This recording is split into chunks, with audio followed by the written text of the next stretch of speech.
Seguimos adelante con más Noticias 5 y les proponemos ahora tener una mirada reflexiva a propósito de este caso que ha conmovido a la sociedad uruguaya. Estamos hablando del caso Laurta, este uruguayo que cometió un doble femicidio en Argentina. También asesinó a un chofer de un vehículo de alquiler en las últimas horas. Bueno, información que le veníamos actualizando aquí a lo largo de Noticias 5. Les proponemos reflexionar sobre esto, la proliferación de discursos de odio a través de redes y de organizaciones, por ejemplo, como la que lideraba el propio Laurta, Varones Unidos. Para hablar de todo esto recibimos a la periodista, docente, directora, gerenta de innovación de Diario El País, Ana Laura Pérez. Bienvenida. Hola, ¿cómo están? Muy bien, muchas gracias por venir. Bienvenida. Bueno, ¿qué relación encontrás entre este caso puntual, que de alguna manera suma la sensibilidad que generó el caso de Soriano, ¿no?, tan reciente para nuestro país, con esto que pasa en redes, ¿no?, que le llamamos discurso de odio? Me gustaría empezar preguntándote qué es un discurso de odio cuando uno se lo encuentra en redes y no lo identifica, creo, todo el mundo tan fácilmente. Bueno, claro, porque no todo discurso, digamos, hay una categoría legal que define el discurso de odio, no toda frase ni todo comentario sobre algo es un discurso de odio, aunque sea feo y desagradable, ¿no? Por empezar, el discurso de odio tiene que ser contra un grupo con algunas de los grupos considerados protegidos, que son en general minorías étnicas, religiosas, de género, de diversidad sexual. En general están listadas en las legislaciones de los países que protegen o que legislan sobre el discurso de odio. Entonces, en primer lugar, tiene que ser contra un grupo específico y considerado protegido. No puede ser contra cualquiera. Y además, en general, tiene esta cuestión del discurso de odio, y es que uno tiende a pensar, no tiene tanto que ver con la persona que es objeto de la agresión, sino en realidad es como un mensaje que se envía al resto de las personas que piensan como quien dice el discurso de odio. Es algo que aglutina, ¿no?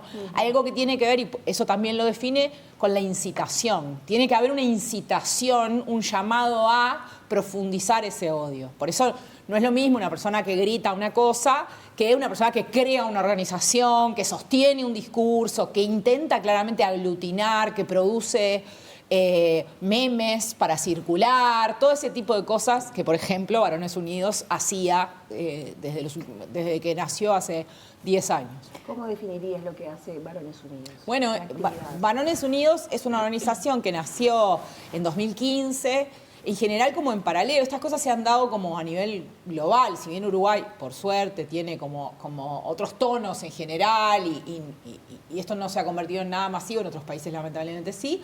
Nació como a caballo de una serie de derechos que se fueron ganando, de legislaciones que se hicieron para ganar derechos determinados, y en paralelo a un desarrollo en el movimiento feminista, ¿no? O sea, como una especie de respuesta a... Y entre las muchas cosas que uno puede rastrear, momentos de más ruido de Varones Unidos o de más actividad asociados a ese tipo de cosas. Por ejemplo, Varones Unidos militó contra la ley trans, y una de las cosas que hacía tenían grupos de WhatsApp, lo mismo en Facebook, por ejemplo, pero tenían grupos de WhatsApp, grupos de Instagram, grupos de Facebook, donde le llamaban la fábrica de memes. Producían memes y los diseñaban, los pensaban, los producían o los traían de otro lado para ofrecerlos, para circularlos, para viralizarlos. También producían desinformación, artículos con cosas inventadas o manipuladas para sostener la idea de que ciertas cosas eran de una manera y no de otra, por ejemplo. Con la ley trans es clarísimo, durante la aprobación de la ley de tenencia compartida también tuvieron un rol que fue significativo. En las marchas del 8M hubo un año donde hicieron una contramarcha en la Plaza Gómez Oro, hay registros en video. En ese acto habló Laurta, habló Quintana, ahora fundador de La Libertad Avanza Uruguay, y hablaron varias figuras que uno puede rastrear en algunas de las otras organizaciones que coordinan y coordinaban actividades con Varones Unidos.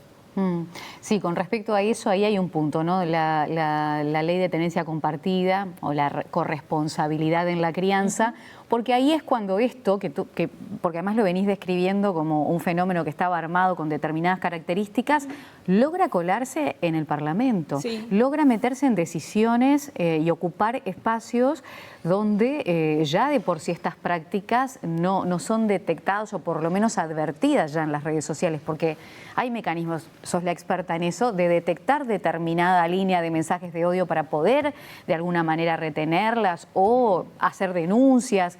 Esto siguió avanzando, no solamente eso, sino que llega al Parlamento. ¿Y ahí? Bueno, en realidad ellos ya tenían ciertas, digamos, conexiones con figuras del Parlamento.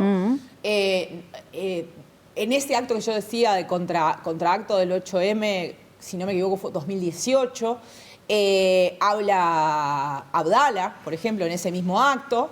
Él aparece en algunas fotos en reuniones en el Parlamento donde estos grupos fueron. Se sabe que Goñi reservó la sala. O sea, digamos que no es de un día, esto no se da de un día para el otro. Hay como ciertas relaciones ahí que se van procesando. Y después, bueno, sí, ellos, no fue Laurta, fueron los otros dos. Ellos tenían un nombre muy particular. Para quienes eran los dirigentes. Laurta fue hasta 2020 primer cónsul de Varones Unidos y Graña era segundo cónsul, que fue uno de los que fue.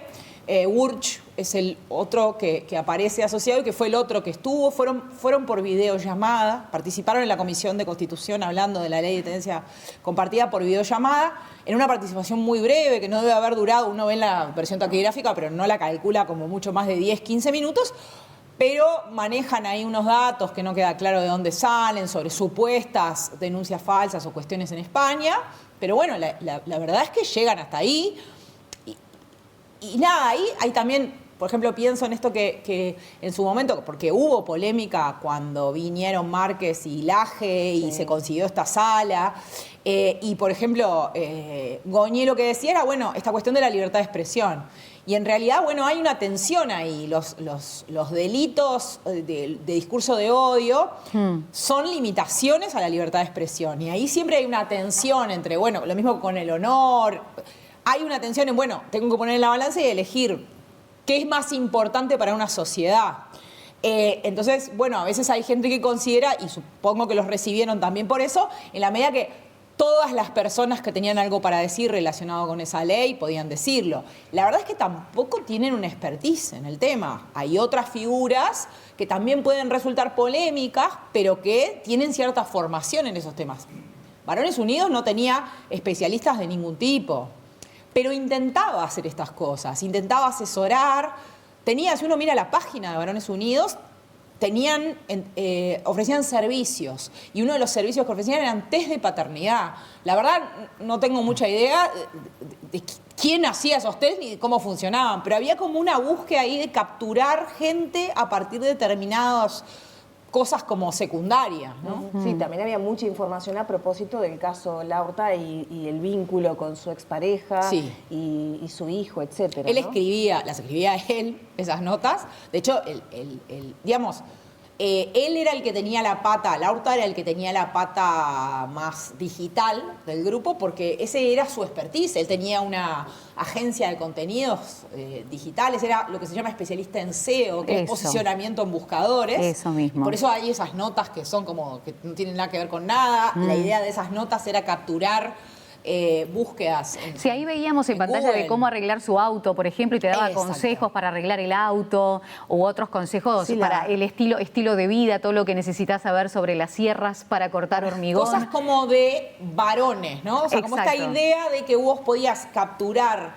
personas a partir de que entraran en notas que tenían que ver con cosas que se asocian normalmente a cuestiones que tienen que ver con la masculinidad. Había como una idea. Eso es un trabajo que no es inocente, sino que responde a eso. De hecho, él vendía esos servicios en su agencia para otras empresas o para portales determinados, haciendo ese tipo de cosas.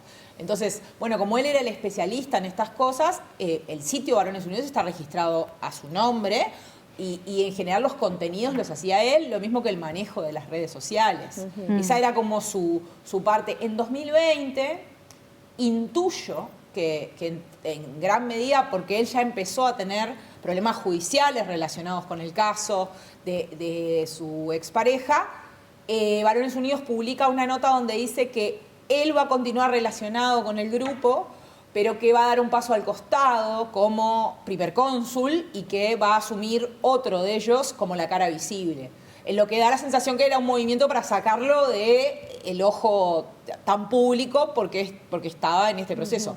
Él escribía sobre su propio caso personal en tercera persona, inventando, mintiendo, haciendo lo que... Él se había convertido a sí mismo en un caso paradigmático de esto que también es global, de las falsas denuncias, ¿no? Él se consideraba una víctima de las falsas denuncias.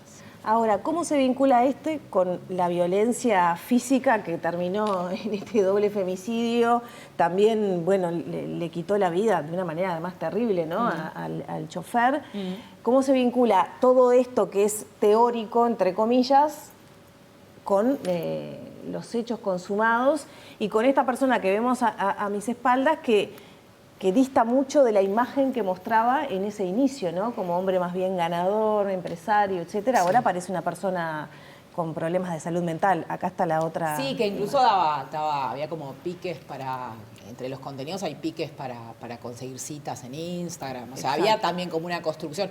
Todo eso, cuando uno lo rastrea, se repite sistemáticamente en Estados Unidos, en Europa. Es como una lógica que es siempre la misma. Respecto a esto que me preguntabas, digamos que hay una relación. Obvio que desde el punto de vista legal y desde el punto de vista de la realidad, no es lo mismo un hecho que un dicho. No es lo mismo decir una cosa fea que hacer una cosa fea. Y legalmente no lo es. Ahora, sí hay una relación establecida entre que en determinados climas que se generan, donde se repiten determinadas cosas y se normalizan sobre un colectivo determinado, por eso los delitos de odio tienen que ver con grupos protegidos. Después hay algunas de esas personas, no todas, pocas, pero algunas, que llevan eso al acto. Digamos, hay otros episodios en el Uruguay, con otras minorías, donde eso ha ocurrido y nadie lo discute. O sea, el caso del asesinato antisemita en Paysandú es un caso clarísimo de cómo la repetición de ciertos discursos sobre una minoría determinada producen que una persona que no está bien de la cabeza o que es más permeable a determinadas cosas lleve eso a un acto. El caso de Laurta es muy parecido. Pero cometemos un error si decimos los que terminan cometiendo esto son personas mal de la cabeza. Por ejemplo, podemos concluir, digamos, superficialmente eso de este caso, porque quien ve los tapes que pasábamos hoy con esas declaraciones medias raras que hace, ¿no? Que no sabemos si está pensando con claridad o no, qué quiso decir, qué es justicia, qué es un mártir, si se refiere a él, si se refiere al chofer. Estamos eso hablando de una persona loca. Bueno, yo ahí recomiendo mucho, de hecho ella hizo una charla hace no mucho sobre ese tema, web, online, y dio un par de entrevistas. Natalia Trenchi, que nadie puede discutir, que es de las personas que más sabe de salud mental en el Uruguay y que ha trabajado mucho, hizo todo un estudio, una investigación para preparar una charla sobre el tema de la maldad y la salud mental, el tema de hacer cosas malas y la salud mental. Y ella, por ejemplo, lo que dice es que en realidad es al revés. La mayoría de las personas que nosotros socialmente consideramos locas, que después hay toda una discusión sobre qué es estar loco y qué no, en realidad no le hacen daño a nadie. Normalmente no son agresivas, normalmente no lastiman, normalmente, en realidad eso no tiene un sustento en la verdad. Lo que hay, y ella lo dice, pero uno lo puede rastrear en otras cosas, lo que hay también es una respuesta social, porque es como muy incómodo también para nosotros como sociedad asumir que una persona que hasta hace un rato formaba parte de lo que nosotros llamamos una sociedad normal, es capaz de hacer una cosa como esta. Pero en realidad no está loco. No tiene que ver con la salud mental, tiene que ver con, bueno, cuestiones que en el caso de las cuestiones de género, alguna gente llega a estos extremos, pero también forman parte de lo que se conoce, por ejemplo, como la cultura de la violación, ¿no? Como la aceptación de determinados discursos. O sea, él es la versión extrema de cosas que alguna gente piensa. De hecho, todos vimos, porque circuló el video de Chiche Helbrun, un periodista argentino, diciendo, bueno, seamos ecuánimes, capaz que estas dos mujeres eran insoportables y lo obligaron a cometer esto. Entonces, como si hubiera alguna clase de escenario en el cual está justificado matar a una mujer. No, es increíble, ¿no? O sea, que sigamos discutiendo estas cosas, es increíble. Sí. Ahora, se nos quedó corta la charla. No, pero es un placer. Te agradecemos mucho, porque la idea es esta, más allá de este caso, utilizarlo como disparador y poder tener una mirada un poco más reflexiva, analizar la práctica y no hacer justamente eso de es un monstruo, está loco y lo alejo de lo que somos cada uno de nosotros, ¿no? Tal cual. A ustedes.